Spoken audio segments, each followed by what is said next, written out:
মোহনা আমাদের ফ্যামিলির নতুন মেম্বার। তুমি রাইস কুকার আনতে আমার বাড়িতে গিয়েছিলে? 6500 টাকা দিয়ে রাইস কুকারটা কিনছি, ওই বাড়ি থেকে ফেলে রেখে শুনে কেন নিয়ে আসছি আমার জিনিস। আর কত? হ্যাঁ, আর কত আমার আত্মীয় স্বজনের কাছে আমাকে ছোট করবে, নিজেকে এত ছোট লোক বানাবে? হ্যাঁ, তোমার ক্লাস পর্যায়ে পাকনামি না করলে হতো না? আর পাক্কা আমি কি করছি? আমি টাকা দিয়ে কিনছি, এটা আমারই জিনিস, আমার জিনিস আমি নিয়ে আসছি, ওই বাড়ি থেকে তো সমস্যা কি? বাস, অনেক হয়েছে, আমি আর সহ্য করতে পারতেছি না। তোমার মতন কিপটা মানুষের সাথে সংসার করা সম্ভব না, প্রতিদিন আমি কান্না করতে করতে জীবন যাবে। যত সব, আমি তোমার সাথে থাকবো না। বুঝতে পার জাহান্নামে যাবো, জাহান্নামে। মোহনা, মোহনা। হ্যালো, কি হয়েছে? এত ফোন দিচ্ছ কেন তুমি? আরে তুমি রাগ করে কই চলে গেছো? আমি তো ভাবছি তুমি রাগ করে সর্বোচ্চ নিচ থেকে আবার উপরে চলে আসবা। কেন, আমি কি তোমার মতো ছেঁচড়া নাকি? আচ্ছা বাবা, কই আছো তুমি? বলো আমারে। জাহান্নামে আছি। আর তুমি একা একা জাহান্নামে গেলে আমার নিয়ে যাবে না? আচ্ছা বলো না, তুমি সত্যি কই আছো কোন? মোহনাপো, বাবা ডাকে। হ্যাঁ আসছি। শোনো, বললাম না আমি জাহান্নামে আছি। আমি কোথায় আছি না আছি এগুলো খোঁজ খবর না নিয়ে তুমি তোমার মতো থাকো। ফার্দার কখন আমাকে ফোন দেবে না তুমি। হ্যাঁ, মোহনা বাড়িতে আছে? হ্যাঁ আছে, ভিতরে আসেন। এই কি তুমি? তুমি এখানে কেন আসছো? আমি তোমার নিতে আসছি, আর যে রাইস কুকারটা দিতে আসলাম। তোমার রাইস কুকারের কোনো প্রয়োজন নেই। আর তোমাকে বলেছি না এই বাড়িতে না আসতে? কেন মামা, আমি এমন কি অপরাধ করছি যে আপনি বাড়িতে আসতে পারবো না?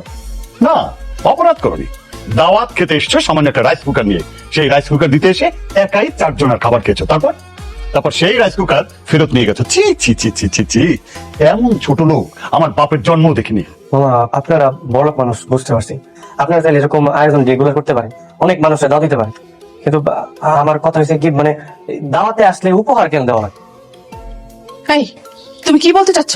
না আমি আসলে বলতে চাইছিলাম কি, দাওয়াতে আসলে উপহার কেন দেওয়া লাগবে? মানে আর দাওয়াতে যারা আসে সবাই তো মানে যার যার সামর্থ্য অনুযায়ী দাওয়াতের গিফট দেয়, তাই না?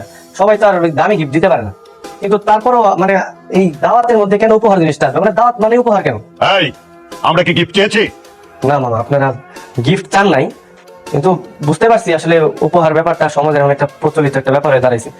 তাই বলে যে দাওয়াতের মধ্যে যে একটা সিস্টেম, বাড়িতে ঢুকতেই গেটের সামনে টেবিল নিয়ে বসে থাকি, ওইখানে তো মানে উপহার না দেওয়া ছাড়া তো মানে উপায়ও থাকে না। তো আমাদের কি করা উচিত ছিল? জনে জনে মোবাইল করে বলা উচিত ছিল যে আপনারা কেউ গিফট আনবেন না। রাগ করতেছেন কেন? আসলে উপহারের ব্যাপারটা তো সামাজিক ভাবে একটা প্রচলিত জিনিস হয়ে গেছে, মানে এটা একটা কম্পিটিশন এ দাঁড়াইছে, বুঝছেন? এই দাওয়াতের মধ্যে কে কত টাকা দিল, কে বেশি দিল, কে কম দিল তো আবার মান থাকবে না, এমন একটা অবস্থায় দাঁড়াইছে। আর এই কম্পিটিশনের মধ্যে পড়তে হচ্ছে আমার বউ। তার আত্মীয় স্বজনের বাড়িতে যাবে, কি উপহার দিবে না দিবে, সে আসলে সবার সাথে তাল মিলিয়ে ব্যাপারটা করতে গেছিল, কিন্তু সে তো জানে না তার মানে স্বামীর ইনকাম কত, আর এরকম ভাবে সে মানে দিতে পারবে কি পারবে না। আমি মনে করি যে সবার আসলে এর থেকে একটা প্রতিবাদ জানানো উচিত যে বাংলাদেশ